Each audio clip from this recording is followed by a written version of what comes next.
Ezekiel lists chapter 5 and 6. As you enter the home of God, keep your eyes open and your mouth shut. And don't be a fool who doesn't realize that mindless offerings to God are evil. And don't make rash promises to God, for He is in heaven, and you are only here on earth. So let your words be few. Just as being too busy gives you nightmares, being a fool makes you a babble mouth. So when you make a promise to God, don't delay in following through, for God takes no pleasure in fools. Keep all the promises you make to Him. It is better to say nothing than to promise something that you don't follow through on. In such cases, your mouth is making you sin, and don't defend yourself by telling the temple messenger that you promised you made was a mistake that would make God angry, and He might wipe out everything you have achieved. Dreaming all the time instead of working is foolishness, and there is ruin in a flood of empty words. Fear God instead. If you see a poor person being oppressed by the powerful and justice being miscarried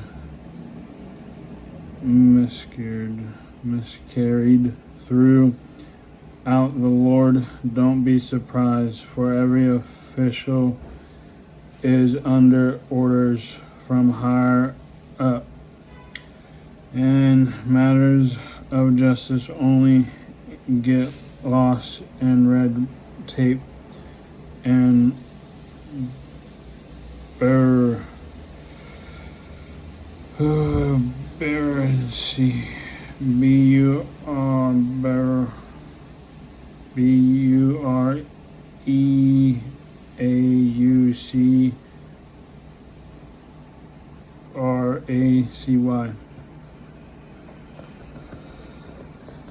Bureaucracy.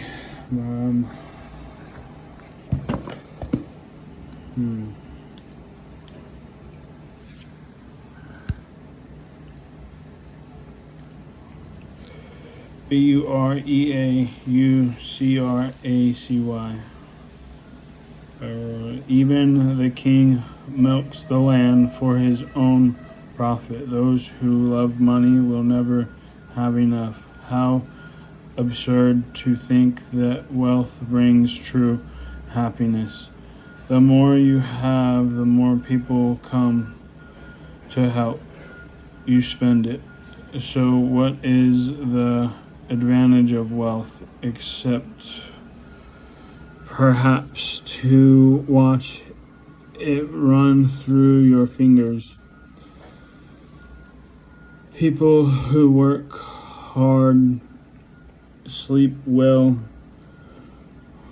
whether they eat little or much, but the rich are always worrying and seldom get a good night's sleep. There is another serious problem I have seen in the world. Riches are sometimes harder to the harm of the savor, or they are put into risky investments that turn sour, and everything is lost. In the end, there is nothing left to pass on to one's children.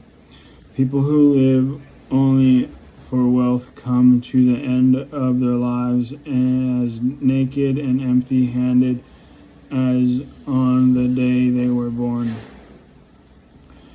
And this, too, is a very serious problem.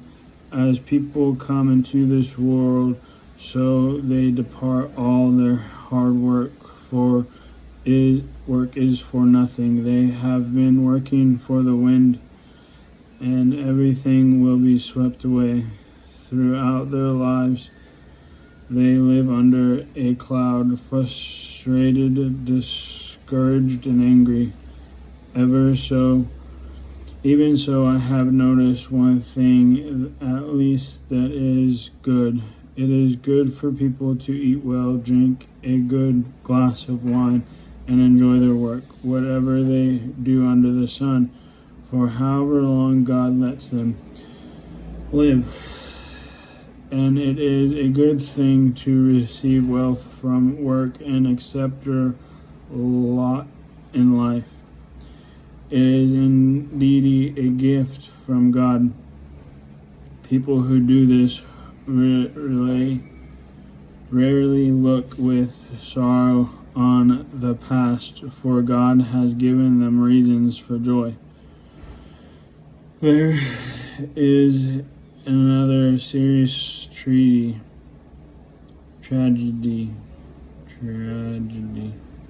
I have seen in our world. God gives great wealth to honor to some people and gives them everything they could ever want, but then he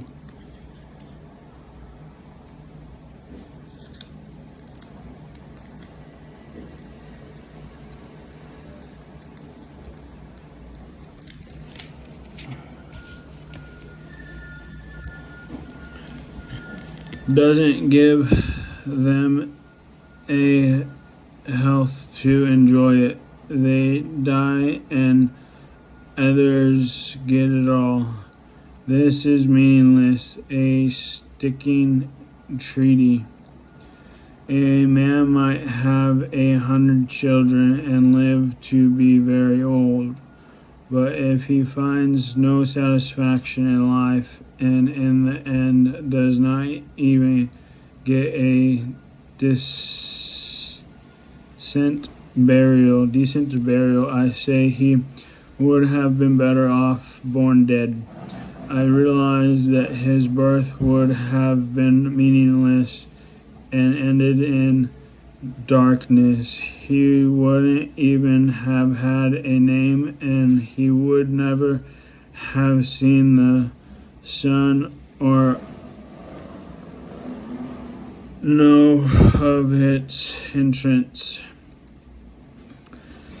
Yet he would have had more peace than he has, and growing up to be an unhappy man, he might live 1,000 years twice over, but not found contentment. And since he must die like everyone else, well, what's the use? As people spend their lives searching for God, but they never seem to have enough.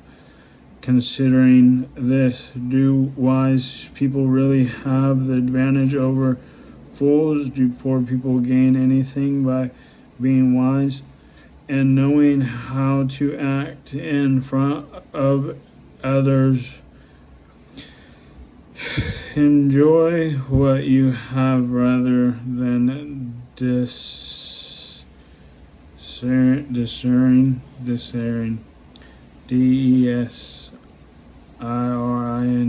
what you don't have.